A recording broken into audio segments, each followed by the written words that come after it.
Apakah persepuluhan adalah menganggap najis darah perjanjian dan menginjak-injak anak Allah?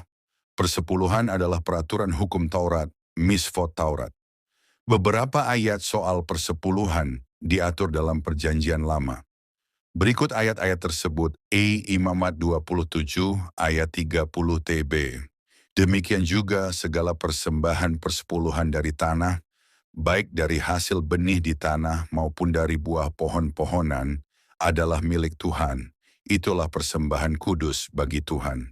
Misfot 409b Imamat 27 ayat 32 TB mengenai segala persembahan persepuluhan dari lembu sapi atau kambing domba, maka dari segala yang lewat dari bawah tongkat gembala waktu dihitung, setiap yang ke-10 harus menjadi persembahan kudus bagi Tuhan.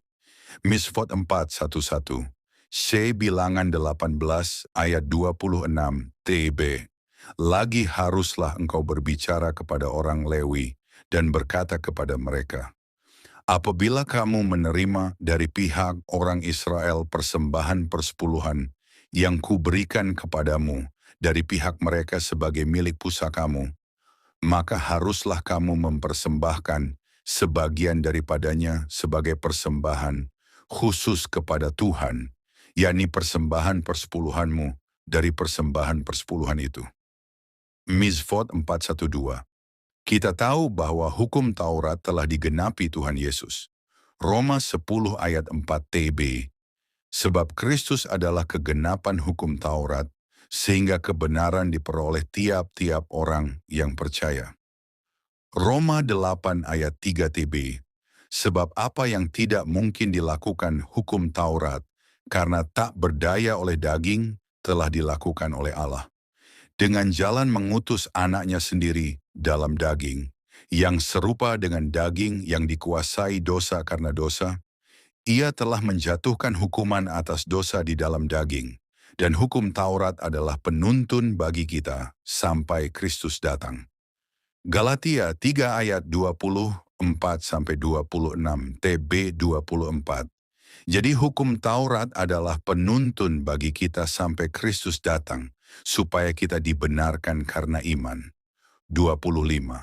Sekarang iman itu telah datang, karena itu kita tidak berada lagi di bawah pengawasan penuntun.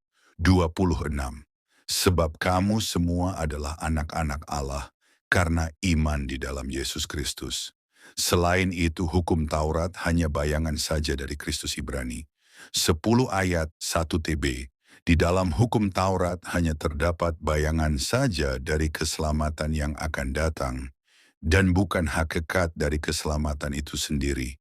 Karena itu dengan korban yang sama, yang setiap tahun terus-menerus dipersembahkan, hukum Taurat tidak mungkin menyempurnakan mereka yang datang mengambil bagian di dalamnya.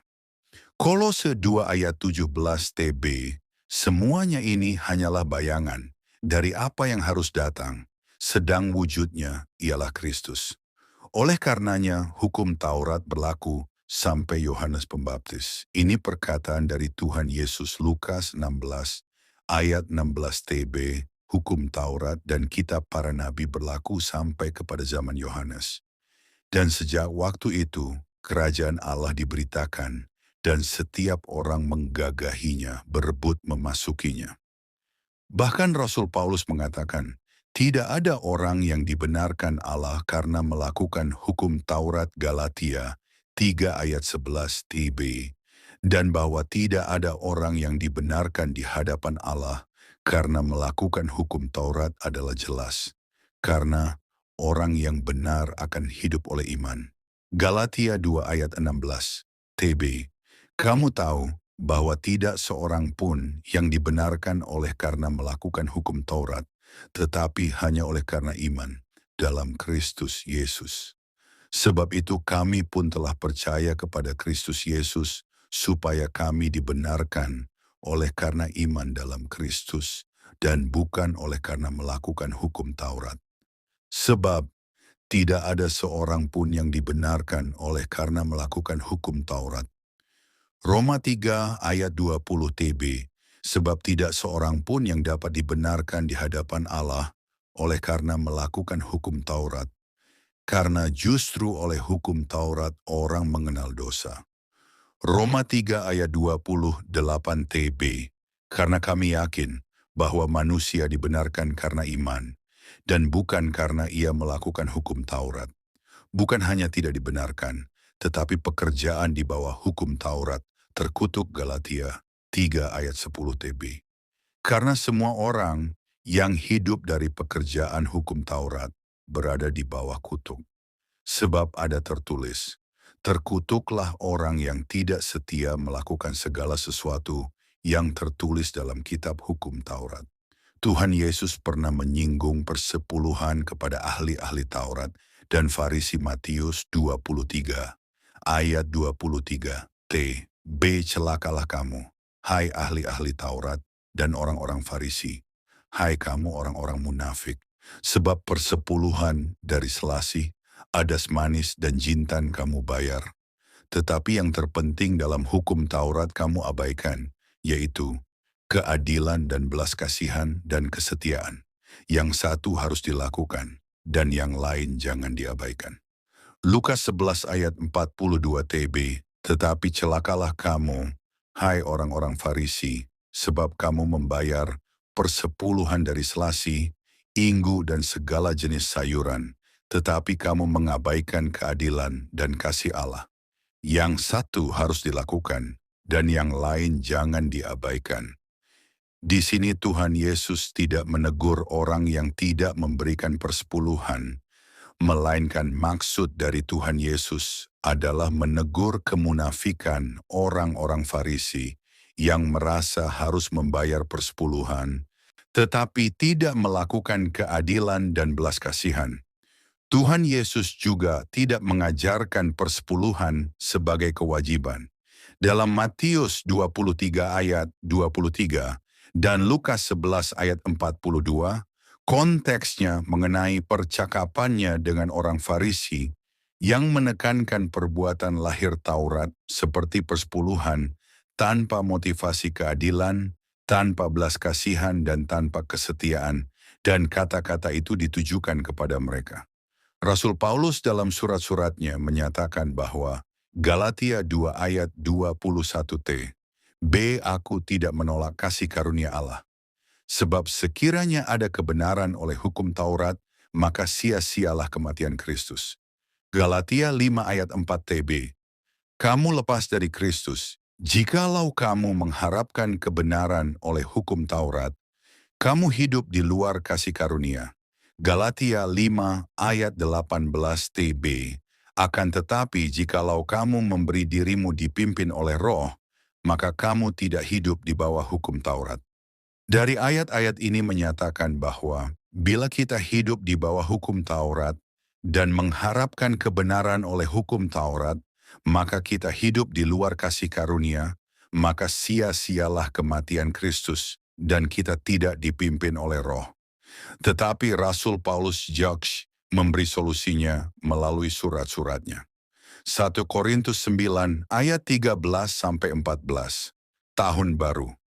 Tidak tahukah kamu bahwa mereka yang melayani dalam tempat kudus mendapat penghidupannya dari tempat kudus itu, dan bahwa mereka yang melayani mezbah mendapat bahagian mereka dari mezbah itu? 14. Demikian pula Tuhan telah menetapkan bahwa mereka yang memberitakan Injil harus hidup dari pemberitaan Injil itu. Sedangkan untuk jemaat, Rasul Paulus juga mengingatkan di 1 Korintus 6 ayat 20 TB, sebab kamu telah dibeli dan harganya telah lunas dibayar. Karena itu muliakanlah Allah dengan tubuhmu. Roma 12 ayat 1 TB. Karena itu, saudara-saudara, demi kemurahan Allah aku menasihatkan kamu, supaya kamu mempersembahkan tubuhmu sebagai persembahan yang hidup, yang kudus dan yang berkenan kepada Allah. Itu adalah ibadahmu yang sejati. Dalam 2 ayat itu, Rasul Paulus mengingatkan kita bahwa hidup kita untuk kemuliaan Tuhan, termasuk uang kita, tentu sesuai dengan kemampuan masing-masing dan tidak ada paksaan. 2 Korintus 9 ayat 7-TB. Hendaklah masing-masing memberikan menurut kerelaan hatinya, jangan dengan sedih hati atau karena paksaan, sebab Allah mengasihi orang yang memberi dengan sukacita. Rasul Paulus memberi contoh tentang persembahan untuk gereja, yaitu 1 Korintus 6, ayat 1-3, TB1, tentang pengumpulan uang bagi orang-orang kudus. Hendaklah kamu berbuat sesuai dengan petunjuk-petunjuk yang kuberikan kepada jemaat-jemaat di Galatia. 2. Pada hari pertama dari tiap-tiap minggu, hendaklah kamu masing-masing, sesuai dengan apa yang kamu peroleh, menyisihkan sesuatu dan menyimpannya di rumah, supaya jangan pengumpulan itu baru diadakan kalau aku datang. 3. Sesudah aku tiba, aku akan mengutus orang-orang yang kamu anggap layak dengan surat ke Yerusalem untuk menyampaikan pemberianmu. Roma 15 ayat 25 sampai B26 TB25. Tetapi sekarang aku sedang dalam perjalanan ke Yerusalem untuk mengantarkan bantuan kepada orang-orang kudus. 26. Sebab Makedonia dan Akhaya telah mengambil keputusan untuk menyumbangkan sesuatu kepada orang-orang miskin di antara orang-orang kudus di Yerusalem. Dari penjelasan Rasul Paulus di atas, bahwa orang-orang yang melayani dan penginjilan hidup dari melayani dan penginjilan tersebut.